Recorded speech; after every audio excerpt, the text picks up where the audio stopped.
This is the final day of my journey through Syria. Today, we're leaving Damascus and heading south towards the ancient city of Bosra. Bosra is close to the Jordanian border, and it feels different. The land changes, the soil turns dark, and the history here runs very deep. This feels like the right place to end this series. Because Bosra isn't just a ruin, it's a crossroads. The old Jazz Railway. That takes you all the way to Saudi Arabia. Was broken during the First World War. As we drive south, the earth becomes almost black. That's not accidental. This region sits on ancient volcanic basalt. The soil is rich, fertile, and heavy. For centuries, this made Bosra valuable. Caravans passed through here, linking Arabia, the Levant, and the Mediterranean. Bosra wasn't just a city, it was a hub, and because of that, everyone wanted it. Bosra is quiet. No crowds, no noise, no spectacle, just stone and silence. In front of us is what looks like a medieval fortress. Thick black basalt walls, towers, narrow gates. But this isn't just a fort. It's something far more remarkable. What you're looking at is the Roman theater of Bosra. Built in the 2nd century AD. It once seated about 15,000 people, but later, during the Ayyubid period, it was completely fortified. Walls were added, towers were built, gates were reinforced. The theater was hidden inside a fortress. That's why it feels like a citadel. You enter a castle, and suddenly you're inside a Roman theater.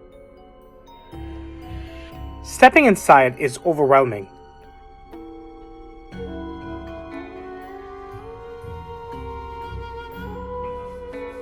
The theater is almost perfectly preserved. The seating, the stage, the proportions. This is one of the best preserved Roman theaters in the world. Because it was enclosed, it survived earthquakes, wars, and time. Romans performed here. Soldiers guarded it. History stacked itself layer by layer.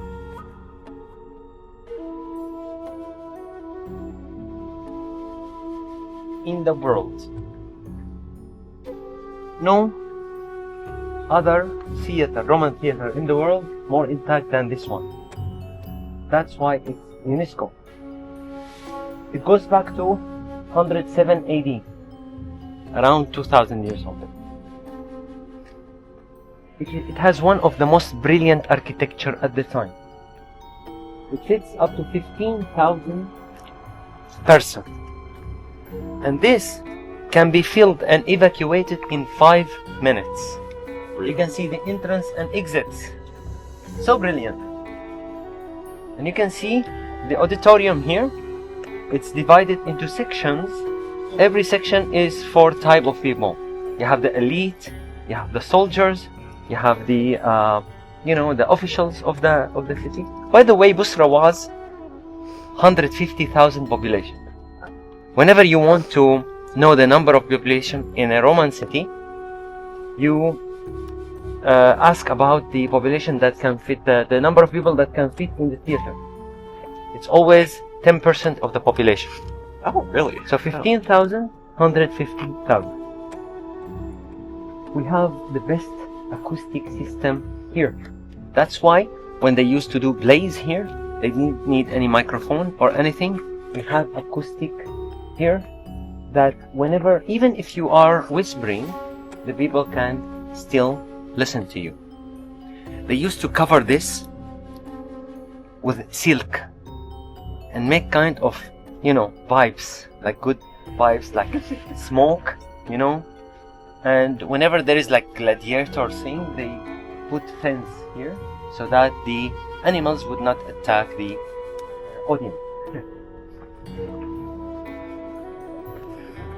Here's a view from the top.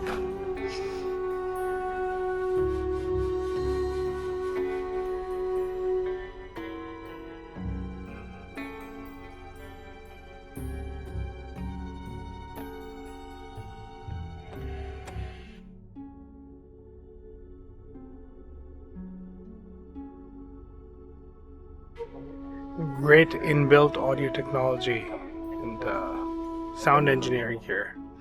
Like when you sing or perform down in the center, it reverberates across. Guys, there is a reason for being the most intact Roman theater in the world. Do you have any idea?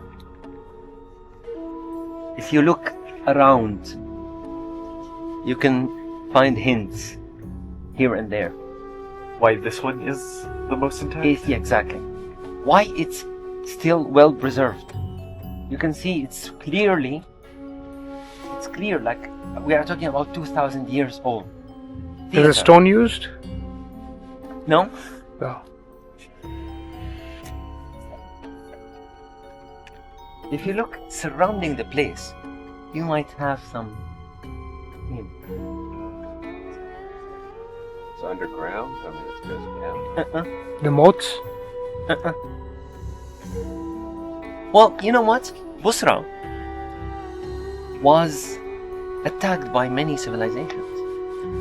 We are talking about the Roman, we are talking about the Byzantine, the Muslim came here, the Ayyubids came here, the Crusaders tried to take it, they couldn't. So during the Ayyubid time, to defend against the Crusaders, they built a citadel surrounding the theater, and that's what fortified it. As we were passing through the amphitheater, our guide suggests demonstrating the acoustics. He asks someone in the group to volunteer, but no one does. He then asks a passing by cleric if he would like to sing. The cleric was from Yemen, and he felt offended by the request. He said singing is inappropriate per Islam. Instead, he offers to recite a verse from the Quran. We agree. The cleric takes his time choosing. Then, he recites a verse describing non-believers as kuffars who are condemned to hell. أعوذ بالله من الشيطان الرجيم أفرأيت الذي كفر بآياتنا وقال لأوتين مالا وولدا أطلع الغيب أم اتخذ عند الرحمن عهدا كلا سنكتب ما يقول ونمد له من العذاب مدا ونرثه ما يقول ويأتينا It's uncomfortable. A lot of us didn't understand what he was saying, but as we made eye contact with our guides and the locals, we realized something here was off. He wasn't very aggressive, but this definitely was revealing. We're standing in a Roman theater, preserved by Islamic rulers, visited by people from all around the world, and belief, once again, shapes the space. Bosra has always been this kind of a place, where worlds meet, and sometimes clash.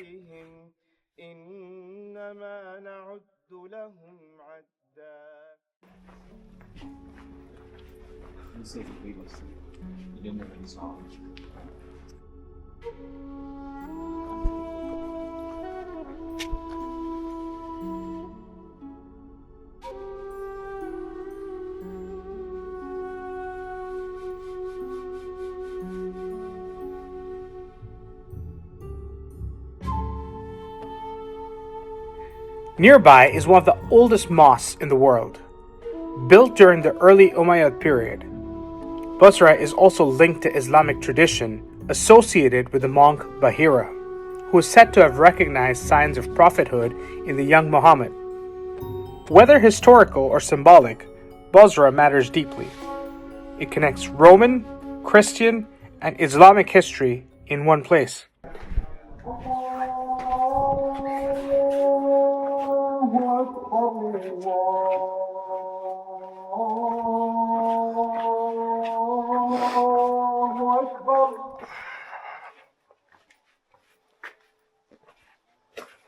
All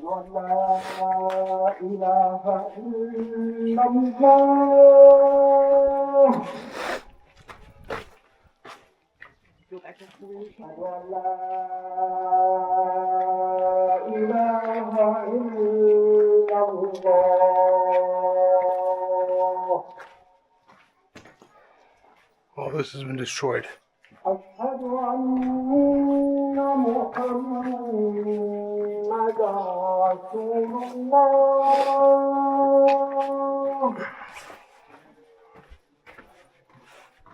أشهد أن محمدا رسول الله.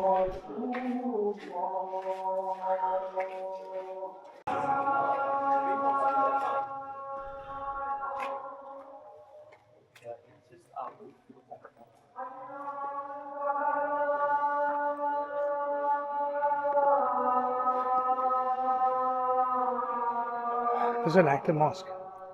An active mosque.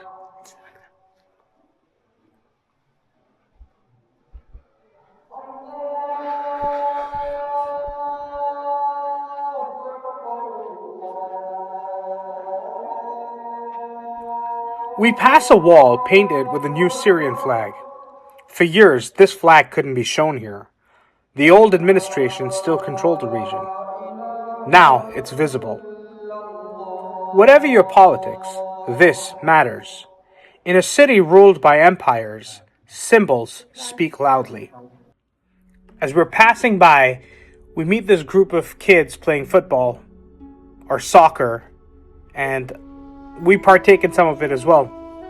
These kind of moments of human interaction, albeit intangible, played a huge role in shaping my personal narrative of Syria.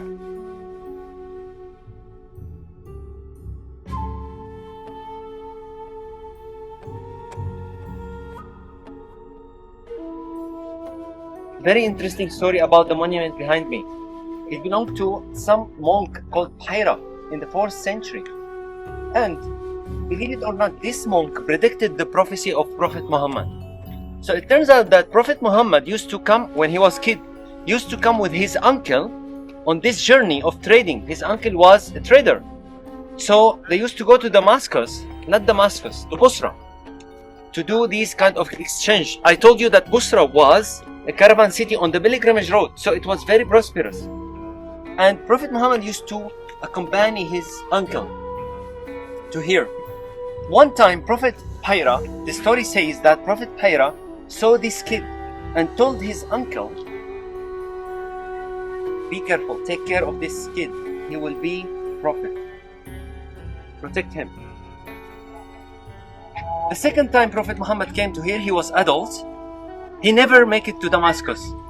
The story says that when he stepped foot on the outskirts of Damascus, he looked at this beautiful heaven and he said, no, no, no, no.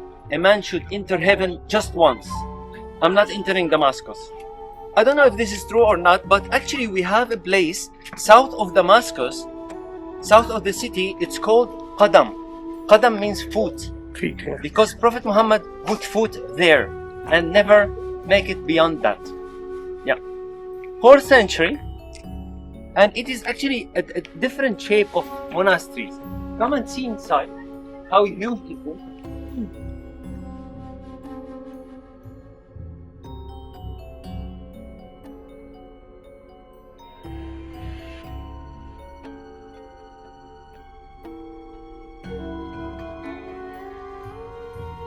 Or one of the most important cathedrals in the world.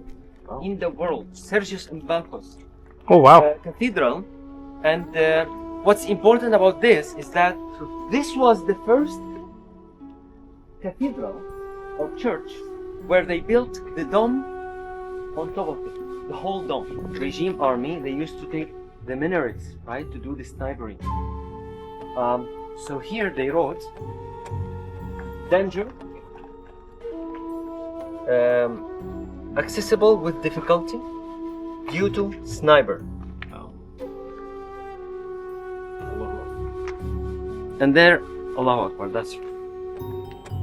So to give a message to the others, like don't take this this because most likely it's sniper.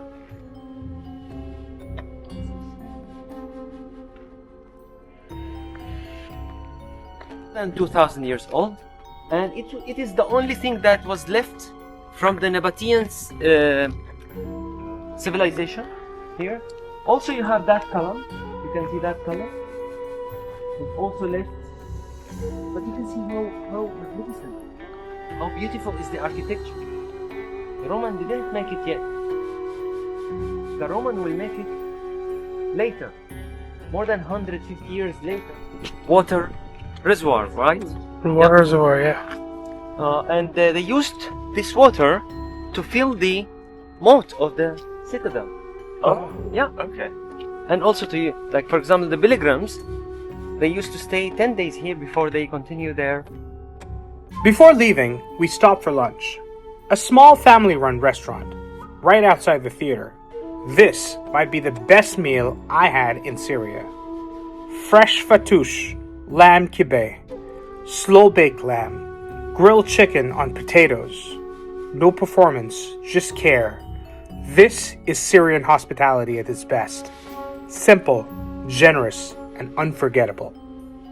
As we drive back into Damascus, the city slowly begins to reveal itself.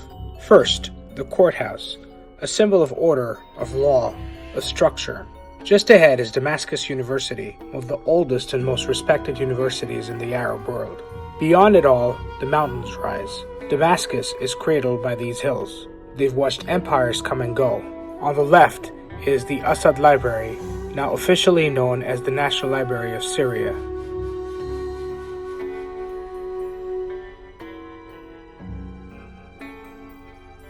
We enter Umayyad Square, one of the city's central arteries. Wide, open, monumental. Nearby is the National TV building, one of the structures reportedly targeted in the recent Israeli strikes. A quiet reminder that the geopolitical story here is still unfolding.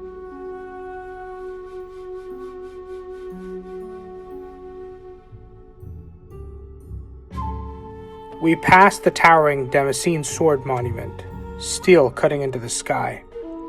Then, the Opera House, refined, elegant, almost European in its lines.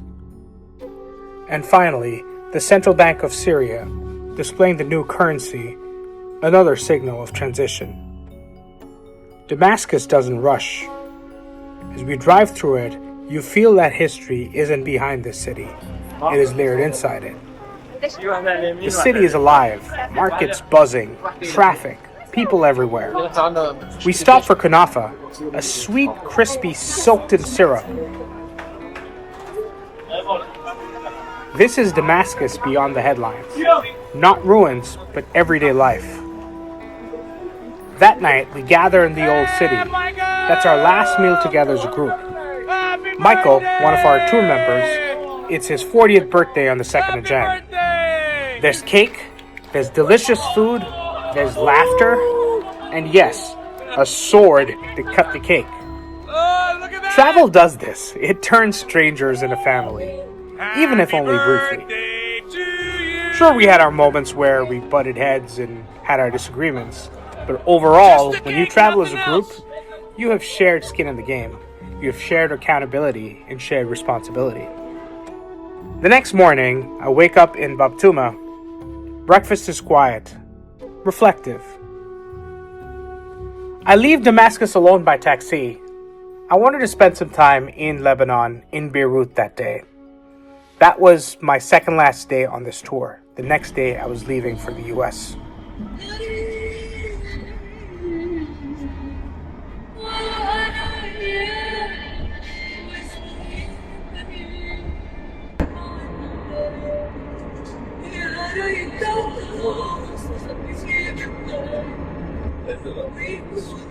The border crossing is smoother solo. So I am now at the Syria-Lebanon border. My driver is taking my passport and he has border passport control over there.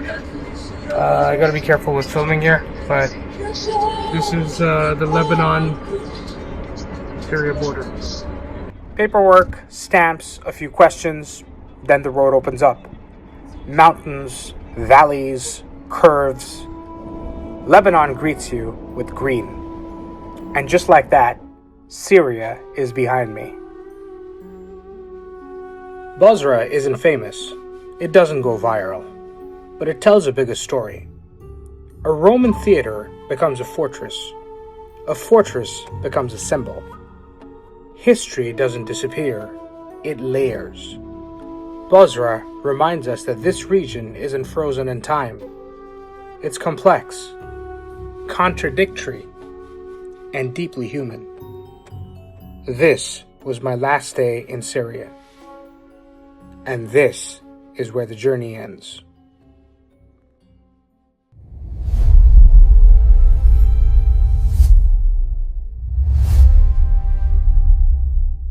Like the content on this channel, please don't forget to like, share, and subscribe. It really helps us out.